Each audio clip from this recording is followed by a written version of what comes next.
ಶಿಡ್ಲಘಟ್ಟದಲ್ಲಿ ಪಂಡಿತ್ ದೀನದಯಾಳ ಜಯಂತಿ, ಸ್ವಚ್ಛ ಭಾರತ ಅಭಿಯಾನ, ಡಾಕ್ಟರ್ ಭೈರಪ್ಪರಿಗೆ ಶ್ರದ್ಧಾಂಜಲಿ. ಭಾರತೀಯ ಜನತಾ ಪಾರ್ಟಿಯ ಸೇವಾಸೌಧ ಕಚೇರಿಯಲ್ಲಿ ಪಂಡಿತ್ ದೀನದಯಾಳ ಉಪಾಧ್ಯಾಯರ 109ನೇ ಜಯಂತಿಯ ಅಂಗವಾಗಿ ಭಾವಚಿತ್ರಕ್ಕೆ ನಮನ ಸಲ್ಲಿಸಿ ಅವರ ಜೀವನ ಮೌಲ್ಯಗಳು ಹಾಗೂ ದೇಶಕ್ಕಾಗಿ ಸಲ್ಲಿಸಿದ ಸೇವೆಯನ್ನು ಸ್ಮರಿಸಲಾಯಿತು.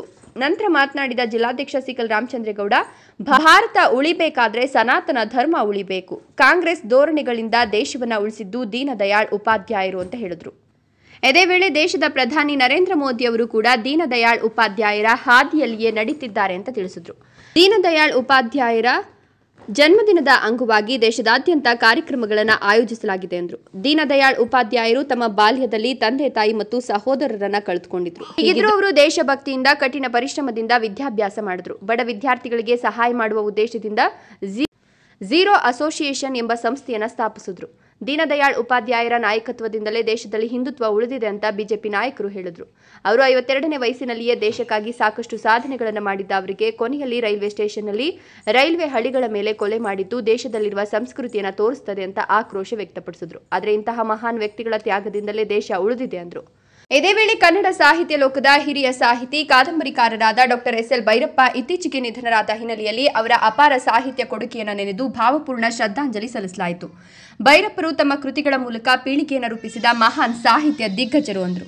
ನಂತರ ಸ್ವಚ್ಛ ಭಾರತ ಅಭಿಯಾನದ ಅಂಗವಾಗಿ ಶಿಡ್ಲಘಟ್ಟದ ಶಾಮಣ್ಣನ ಬಾವಿ ಹತ್ತಿರ ಅಶ್ವತ್ಥಕಟ್ಟೆ ಪ್ರದೇಶವನ್ನು ಸ್ವಚ್ಛಗೊಳಿಸುವ ಕಾರ್ಯ ಕೈಗೊಳ್ಳಲಾಯಿತು.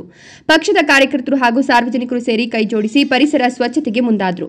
ಈ ಸಂದರ್ಭದಲ್ಲಿ ಸ್ವಯಂ ಸೇವಕರು ಜನತೆಗೆ ಪ್ರತಿಯೊಬ್ಬರ ಸಹಕಾರ ಅಗತ್ಯ ಅನ್ನೋ ಸಂದೇಶವನ್ನು ನೀಡಿದರು. ಈ ಸಂದರ್ಭದಲ್ಲಿ ಮಾಜಿ ಶಾಸಕರಾದ ಎಂ ರಾಜಣ್ಣ, ಜಿಲ್ಲಾ ಪ್ರಧಾನ ಕಾರ್ಯದರ್ಶಿ ಮುರಳೀಧರ್, ಪತ್ರಕರ್ತರಾದ ರೂಪಸಿ ರಮೇಶ್, ಗ್ರಾಮಾಂತರ ಮಂಡಲಾಧ್ಯಕ್ಷರಾದ ಸಿಕಲ್ ಆನಂದಗೌಡ, ಸುರೇಂದ್ರೇಗೌಡ, ನಗರ ಘಟಕದ ಅಧ್ಯಕ್ಷರಾದ ನರೇಶ್, ಅಮಾನುಲ್ಲಾ, ನಗರಸಭಾ ಸದಸ್ಯರಾದ ನಾರಾಯಣಸ್ವಾಮಿ, ಮಂಜುಳಾ, ಕೊತ್ತನೂರು ಜಗದೀಶ್, ಸುಬ್ರಹ್ಮಣಿ, ಪ್ರತಾಪ್, ನಾಗೇಶ್, ರಾಮಕೃಷ್ಣಪ್ಪ, ಜಯಂತಿ ಗ್ರಾಮ ನಾರಾಯಣಸ್ವಾಮಿ, ಪ್ರಕಾಶ್, ಬಾಲಕೃಷ್ಣ, ಆನಂದ್, ಮಧು ಸೇರಿದಂತೆ ಹಲವರು ಹಾಜರಿದ್ದರು. ವರದಿ ನಂದಿರಾಜೇಶ್, ಶಿಡ್ಲಘಟ್ಟ.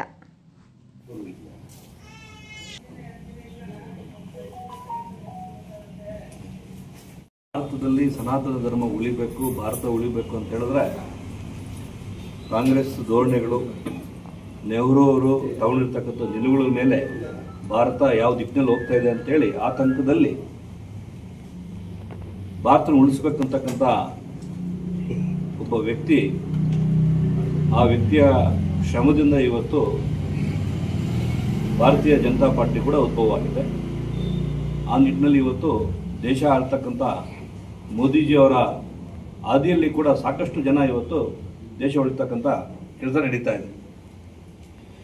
ನಮ್ಮ ದೀನದಯಾಳ್ ಉಪಾಧ್ಯಾಯರು ಇವತ್ತು ಜನ್ಮದಿನ 1916ರಲ್ಲಿ ಅವರು ಮಥುರಾದಲ್ಲಿ ಜನಿಸಿರ್ತಕ್ಕಂಥದ್ದು. ಅವರಿಗೆ ಇವತ್ತು ಜನ್ಮದಿನ ಸೆಪ್ಟೆಂಬರ್ 25ನೇ ತಾರೀಕು ಅವರ ಜನ್ಮದಿನ. ಇವತ್ತು ದೇಶದಲ್ಲಿ ಅತಿ ಹೆಚ್ಚು ದೊಡ್ಡ ಮಟ್ಟಕ್ಕೆ ಇವತ್ತು ಎಲ್ಲರೂ ಅವರ ಜನ್ಮದಿನವನ್ನು ಆಚರಣೆ ಮಾಡ್ತಾ ಇದ್ದಾರೆ.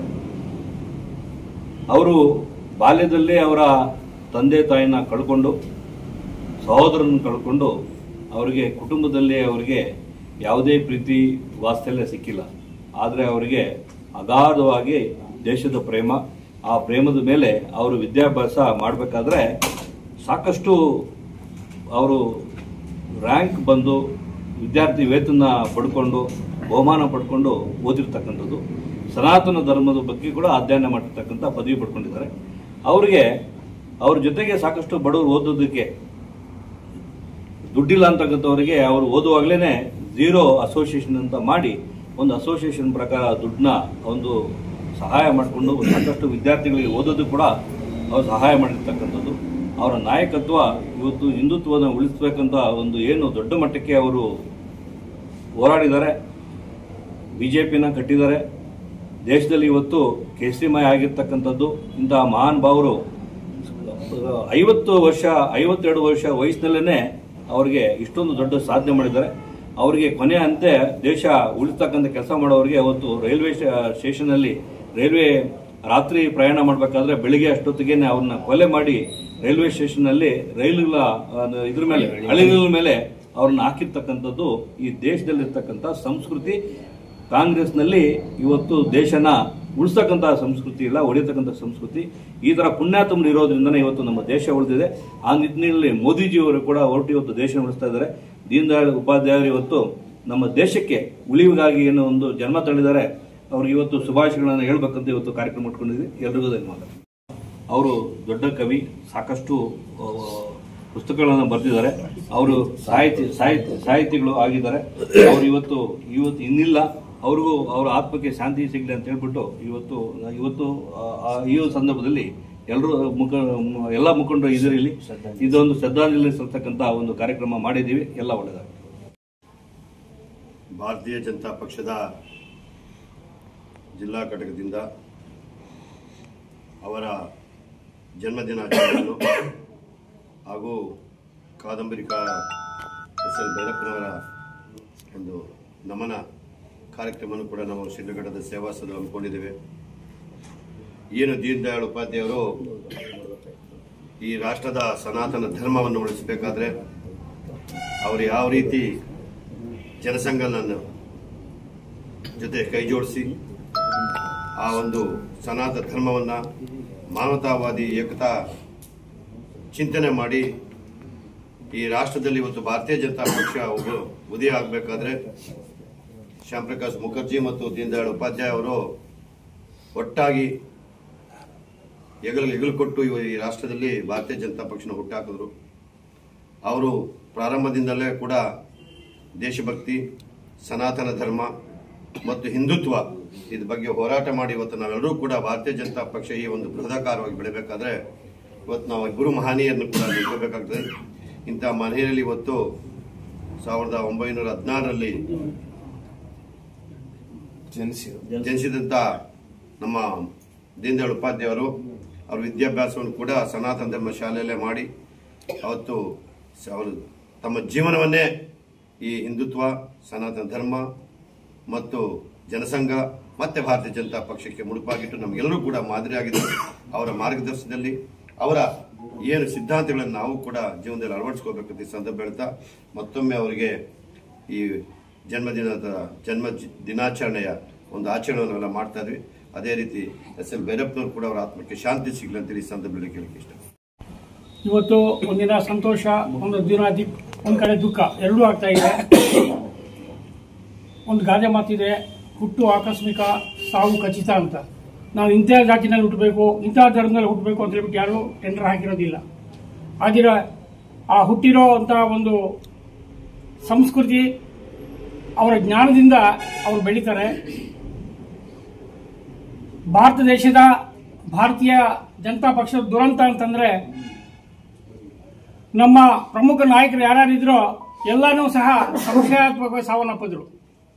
ಡಾಕ್ಟರ್ ಶ್ಯಾಮ್ ಪ್ರಸಾದ್ ಮುಖರ್ಜಿ ಅವರು ಕಾಶ್ಮೀರದ ಶ್ರೀನಗರದಲ್ಲಿ ತ್ರಿವರ್ಣ ಧ್ವಜ ಹಾರಿಸೋದಕ್ಕೆ ಹೋದಾಗ ಸೆರೆಮನೆಯಲ್ಲಿ ಹಾಕಿದ್ರು, ಸೆರೆಮನೆಯಲ್ಲಿ ಸತ್ತರವರು.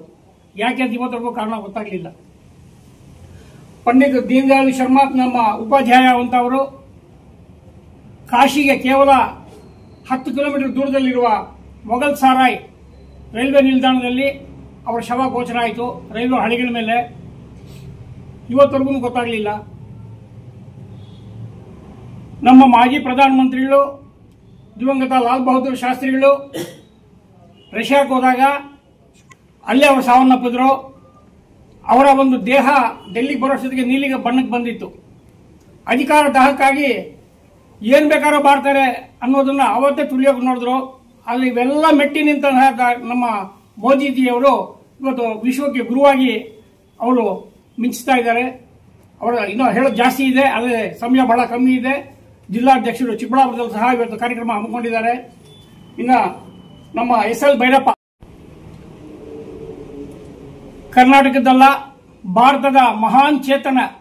ಅವರ ಬರೆದಿರೋ ಎಲ್ಲ ಕೃತಿಗಳು ಸಹ ಭಾರತೀಯ ಎಲ್ಲ ಭಾಷೆಗಳಲ್ಲೂ ಸಹ ಅನುವಾದ ಆಗಿದೆ. ಭೈರಪ್ಪನವರು ಸಹ ಅತ್ಯಂತ ಕಷ್ಟಕರವಾದ ಜೀವನ ನಡೆಸಿದವರು.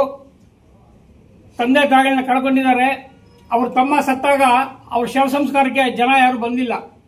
ಹೆಗಲ ಮೇಲೆ ಎತ್ಕೊಂಡೋಗಿ ಶವನ ಸುಟ್ಟು ಬಂದಿದ್ದಾರೆ. ಅಷ್ಟು ನೋವು ಅವರು ಅನುಭವಿಸಿರೋದರ ಪ್ರತಿಯೊಂದು ಹೆಜ್ಜೆಯನ್ನು ಸಹ ಅವರ ಕೃತಿಗಳಲ್ಲಿ ಕಾಣಿಸ್ತವೆ. ಮಹಾಭಾರತ ಎಲ್ಲ ಓದ್ತಾರೆ. ಆದರೆ ಪಾಂಡವರ ಜನನ ಹೇಗಾಯಿತು, ಪಾಂಡವರ ಮರಣ ಹೇಗಾಯಿತು, ಪಾಂಡವರು ಹೇಗೆ ಹೋದ್ರು ಅನ್ನೋದನ್ನ ನಮ್ಮ ಈ ಪರ್ವ ಪುಸ್ತಕದಲ್ಲಿ ಬಿಡಿ ಬಿಡಿಯಾಗಿ ಬಿಡಿಸಿ ಹೇಳಿದ್ದಾರೆ. ಕುಂತಿಗೆ ಮಕ್ಕಳು ಯಾಕಾಯಿತು, ಆ ಮಕ್ಕಳ ಜೀನ್ ಯಾವುದು, ಸಂಪೂರ್ಣ ವಿವರ ಇದೆ. ದಯವಿಟ್ಟು ಬುಕ್ಗಳು ಓದ್ಬೇಕು ನಾವು. ಧಾತು ಪುಸ್ತಕದಲ್ಲಂತೂ ಅಂತರ್ಜಾತಿ ವಿವಾಹ ಆದ್ರೆ ಈ ಸಮಾಜ ಎಷ್ಟು ಕಿರುಕುಳ ಕೊಡುತ್ತೆ ಜನಗಳಿಗೆ ಅನ್ನೋದನ್ನ ಬಿಡಿ ಬಿಡಿಯಾಗಿ ಒಂದು ಅಕ್ಷರ ಸಹ ಅರ್ಥಪೂರ್ಣವಾಗಿ ಬರೆದಿದ್ದಾರೆ ಧಾತು ಕಾದಂಬರಿನಲ್ಲಿ. ಭೈರಪ್ಪನವರ 22 ಕೃತಿಗಳಲ್ಲಿ ಸುಮಾರು 12 ಕೃತಿಗಳು ನನ್ನ ಹತ್ರ ಇದ್ದಾವೆ. ಅದನ್ನು ಸಹ ನಾನು ಓದಿದ್ದೀನಿ. ರಾಷ್ಟ್ರೋತ್ಥಾನ ಪರಿಷತ್ತಲ್ಲಿ ಅವರ ಒಂದು ದೇಹಾಂತ್ಯವಾಗಿದೆ. ಅದು ನಮ್ಮ ಒಂದು ಭಾರತೀಯ ಜನತಾ ಪಕ್ಷದ ಅಂಗಸಂಸ್ಥೆ ರಾಷ್ಟ್ರೋತ್ಥಾನ ಪರಿಷತ್ತು ಪುಸ್ತಕ ವಿಭಾಗ. ಅದು ಒಂದು ಆಸ್ಪತ್ರೆ ಇದೆ ಇಲ್ಲಿ. ಡಾಕ್ಟರ್ ಶೈಲಾ ಅಂತ ಹೇಳ್ಬಿಟ್ಟು ಹೇಳಿ ಅವರು ಆಯುರ್ವೇದಿಕ್ ಡಾಕ್ಟರ್ ಅಲ್ಲಿ ಅವರು ಟ್ರೀಟ್ಮೆಂಟ್ ಕೊಡ್ತಾ ಇದ್ದಾರೆ ಒಂದು ವಾರದಿಂದ. ಅವರು ಹೇಳ್ತಾರೆ, ಅವರು ಸಾಯೋಕೆ ಕೆಲವೇ ಗಂಟೆಗಳ ಮೊದಲು ಸಹ ನನ್ನ ದೇಶ, ನನ್ನ ಧರ್ಮ, ನನ್ನ ಸಂಸ್ಕೃತಿ ಅಂತಲೇ ಕರೆಸ್ತಾ ಇದ್ದಾರೆ ಅವರು. ಈ ರೀತಿ ನಮ್ಮ ಜೀವನದಲ್ಲಿ ಒಂದೆರಡಾದ್ರೂ ಅವರ ತತ್ವಗಳನ್ನ ಸಿದ್ಧಾಂತಗಳನ್ನ ಅಳವಡಿಸ್ಕೊಂಡ್ಬಿಟ್ರೆ ಖಂಡಿತ ನಮಗೆ ಜೀವನ ನಮ್ಮ ವೈಯಕ್ತಿಕವಾಗಿಯೂ ಒಳ್ಳೇದಾಗುತ್ತೆ, ದೇಶಕ್ಕೂ ಒಳ್ಳೇದಾಗುತ್ತೆ. ಇವರ ಕನಸು ಏನಿದೆ, ಇವತ್ತು ಭಾರತೀಯ ಸಂಸ್ಕೃತಿ, ಭಾರತೀಯ ಧರ್ಮ, ಹಿಂದೂ ಸಂಸ್ಕೃತಿಯ ಒಂದು ಏಳಿಗೆಗಾಗಿ ಇಡೀ ಜೀವನವನ್ನೇ ಅವರು ಮುಳುಬಾಗಿಟ್ಟಿದ್ರು ಡಾಕ್ಟರ್ ಎಸ್ ಎಲ್ ಭೈರಪ್ಪ ಅವರು. ಅವ್ರ ಬಗ್ಗೆ ಹೇಳೋದು ಬಹಳಷ್ಟಿದೆ. ನಾಳೆ 3 ಗಂಟೆಗೆ ವಾಸವಿ ವಿದ್ಯಾಸಂಸ್ಥೆನಲ್ಲಿ ಒಂದು ದೊಡ್ಡ ಸಮಾರಂಭ ಮಾಡ್ತಾ ಇದ್ದೀವಿ ಎಸ್ ಎಲ್ ಭೈರಪ್ಪನವರ ಸ್ಮರಣಾರ್ಥ.